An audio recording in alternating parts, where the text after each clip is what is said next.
Hi there, this is Shruti, and today I'm going to be talking to you all about what to do if your Pinterest account is not growing, you feel like it's dying, and anything that you're doing is just not seeing any traction. But before we dive in, make sure to like this video so more people can find it, and with that, let's dive in. The first thing I need you to do is to perform an audit or analyze exactly what is going on in your Pinterest account. Now, there are two ways that you can do this. Number one, you can look into the Pinterest analytics of your account, just navigate to the analytics section, and then go into the outbound clicks of the pins that are performing well, and then have a look at what are the top 10 to 20 pins that are doing really well in your account. And the second method, which I personally prefer more, is to look into your Google Analytics account, which is where you are going to go into referrals and you're going to check out all the referral traffic that Pinterest has sent your way, and you're going to figure out exactly which pins are sending this traffic and which are not. What this does is that it helps you understand what is your best performing content on Pinterest and what is your worst performing content. Now, the key tip here, specifically when it comes to recovering your account, is to be pinning or creating more of the content that works well. So once you have analyzed exactly what are the types of pins that are doing well, I want you to take note of what are these content categories that are doing well. So let's say you have a lifestyle account and you talk about travel and food. Maybe the posts around food are doing better than the posts around travel. You need to be creating more content around the food posts. So step number one is going to be to create more content or more pins of what's already doing well. And step number two is going to be to create fresh pins of your high performing content. Now, Pinterest is not like Instagram or TikTok where you need to be putting out new data and new content with new URLs every single day. You can actually repin the same URLs that you already pinned if you are strategic about it and you're not spamming the algorithm.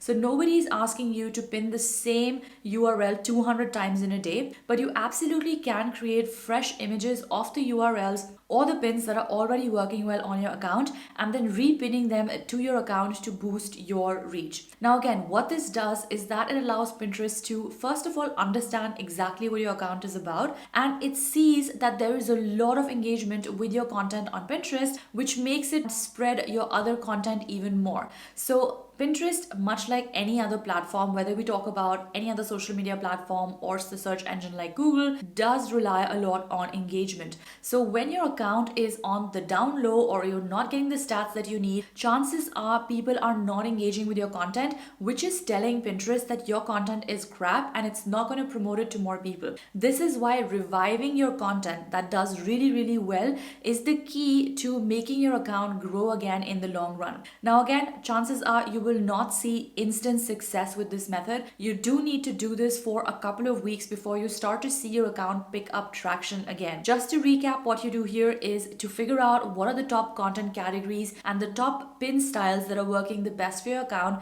and to recreate those with fresh images, fresh graphics, fresh hooks, and fresh descriptions. This will get your account the engagement boost it needs, and it's going to make Pinterest start showing and sharing your content with others as well, because it sees that you're a highly engaging account. Moving on, tip number two is to create new boards. Now, the reason why you're creating new boards is again to strengthen your search engine optimization on Pinterest. Boards are a way for you not only to save your content or to save your pins in a particular place, but it's also a way for Pinterest to understand what the heck is your profile all about. What is the type of content that is going into your profile? What types of people should it show your content to? This is why when you see that your content is not performing well, you should actually be actively creating new search optimized boards so that people who are looking for these search terms or keyword ideas are able to find you on Pinterest through these boards, and the algorithm is able to understand what your content is about. Now, there is no rule of thumb about how many boards you should have, except for the fact that I think you can have a maximum of 2,000 boards, but managing 2,000 boards is downright crazy. So you don't need to create that many boards to grow your account, but you do need to create, let's say, 5 to 10 new boards each time you see that your engagement is going really down and you're not getting a lot of new people on your account. Make sure that the new boards that you're creating are targeted and are actually what your audience is looking for. So if you have a food blog and you create travel boards, that's not really relevant and it's not going to help your account get a boost in the algorithm. You want to be creating really specific targeted boards, and when you have figured out what fresh pins you're going to be creating at the previous step, you're going to be now saving those fresh pins to these new boards. Again, this shows Pinterest that you are an active account and someone who is creating high quality content in a very specific niche, and that makes your account grow consistently in the long run. Moving on, tip number 3 is to experiment with content formats. Now, chances are if you are a pinner who's been around on Pinterest for a few years, you're probably just creating a specific type of image, and that is the standard pin, in which you take a pin and you add some text to it and you create a photo and then you link it to